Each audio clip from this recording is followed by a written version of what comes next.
semua, bagaimana kabarnya hari ini? Semoga kita semua selalu dalam keadaan sehat ya. Amin. Anak-anak, sebelum kita memulai belajar hari ini, mari kita berdoa terlebih dahulu. Berdoa dipersilahkan. Pada pembelajaran sebelumnya, kita sudah belajar mengenai cerita fiksi. Ayo anak-anak, apakah ada yang masih ingat apa itu cerita fiksi? Betul, cerita fiksi adalah cerita hasil imajinasi pengarang yang bersifat rekaan.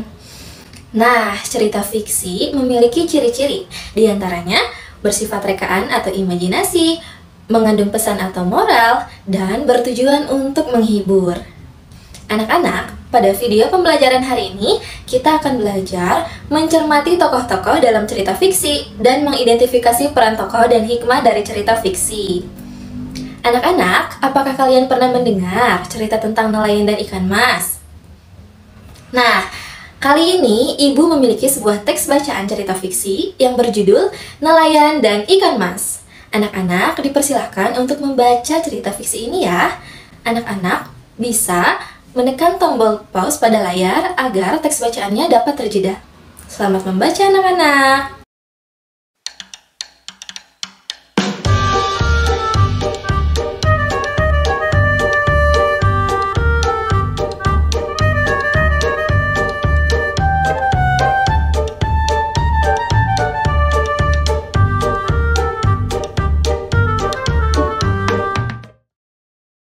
Nah, anak-anak, setelah tadi kita membaca cerita fiksi bersama, kita dapat belajar memahami adanya tokoh dan peran tokoh dalam suatu cerita fiksi.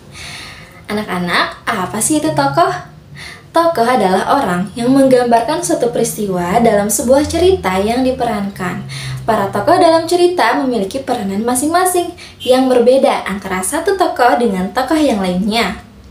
Pada dasarnya, tokoh dapat dibedakan menjadi dua, yaitu tokoh utama dan tokoh tambahan atau yang biasa kita sebut dengan tokoh pembantu.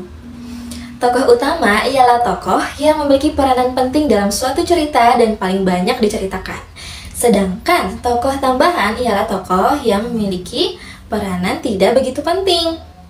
Nah, tokoh utama dalam cerita fiksi yang berjudul Nelayan dan Ikan Mas adalah kakek dan ikan mas. Sedangkan tokoh pembantu dalam cerita tersebut adalah nenek. Tokoh juga dapat dibedakan berdasarkan peran tokoh atau watak dalam sebuah cerita, yaitu ada tokoh protagonis dan tokoh antagonis. Protagonis adalah tokoh yang memiliki watak baik sehingga disenangi dan dikagumi oleh pembaca. Dalam cerita fiksi yang berjudul Nelayan dan Ikan Mas, coba tebak siapa yang merupakan tokoh protagonis?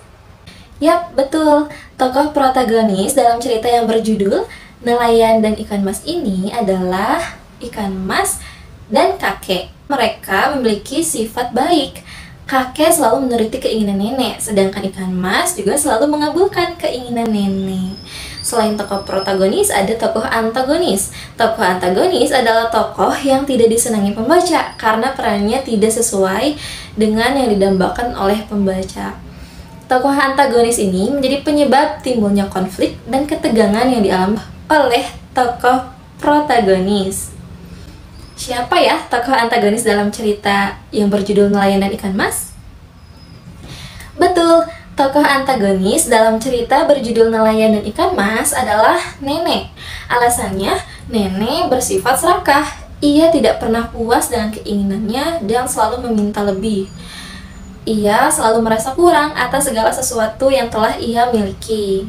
Nah, anak-anak, hikmah yang dapat kita ambil dari cerita yang berjudul Nelayan dan Ikan Mas adalah kita tidak boleh bersifat serakah. Kita harus senantiasa bersyukur terhadap semua rezeki yang telah diberikan Tuhan kepada kita. Kita harus menjauhi sifat serakah, karena orang yang memiliki sifat serakah akan terus merasa kurang dengan segala sesuatu yang telah ia miliki dan tidak mau bersyukur. Oleh karena itu, kita harus senantiasa bersyukur ya. Anak-anak, mungkin pembelajarannya dicukupkan sampai di sini ya. Terima kasih atas perhatiannya. Terus semangat dan sampai jumpa pada video pembelajaran berikutnya. Dadah!